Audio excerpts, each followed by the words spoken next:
Ottawa wants to follow the money, track what could be billions of dollars Canadians have hidden offshore. A CBC News exclusive is exposing a secret world of tax havens and offshore finance, tax cheats and fraudsters. As we've been reporting, a CBC News investigative team is digging into a mountain of data, using exclusive Canadian access to one of the largest ever leaks of financial information. Now the government, too, is asking to have a look. We don't have this list. I certainly am calling on this group to produce the list and to give it to CRA so we can follow up on all the information that's in it.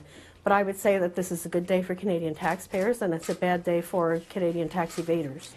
Secret offshore investments of about 450 Canadians are detailed in more than 2 million documents released by the CBC and the International Consortium of Investigative Journalists.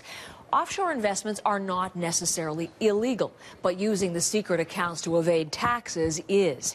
The federal revenue minister says since 2006, Ottawa has found $4.6 billion in lost taxes hidden offshore. Groups like Canadians for Tax Fairness believe, though, the amount is much higher, estimating Ottawa loses at least $7 billion in taxes a year to tax cheats. Now, an estimated $20 trillion is estimated to be hidden in offshore accounts worldwide. No surprising, it's a booming industry that relies on shell corporations and trusts. And our CBC News investigation reveals that a Canadian is involved with one of the biggest. That story from Frédéric Zalac. To place if you need to hide behind an offshore shell company. There's a whole industry here that caters to rich international clients seeking secrecy. They set up companies basically for clients who want to remain in the shadows. They want to have anonymous corporate entities out there that they can use for whatever reasons. Commonwealth Trust Limited is an offshore service provider founded by Toronto entrepreneur Tom Ward 19 years ago. It sells companies fully stocked with sham directors if needed. That director will act as a front for an extra $350 a year. Need a certificate saying your company is not involved in money laundering? That's only $75. Collecting all these fees on more than 40,000 companies made Ward rich. He bought a lavish mansion on Toronto's Bridle Path, one of the most expensive neighborhoods in Canada. But at the cost.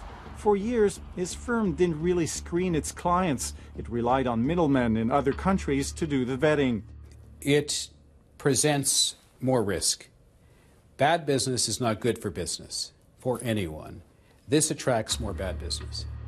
Commonwealth Trust attracted a lot of bad business, according to leaked documents, like a Ukrainian billionaire with links to a Russian mobster on the FBI's 10 most wanted list, and a Kazakh banking tycoon accused of stealing $5 billion. There's a kind of culture of the willfully blind professional.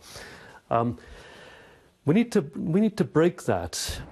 We asked Tom Ward for an interview, but he declined, saying, quote, he didn't aid and abet anybody doing anything illegal. Frédéric Zalac, CBC News, Toronto.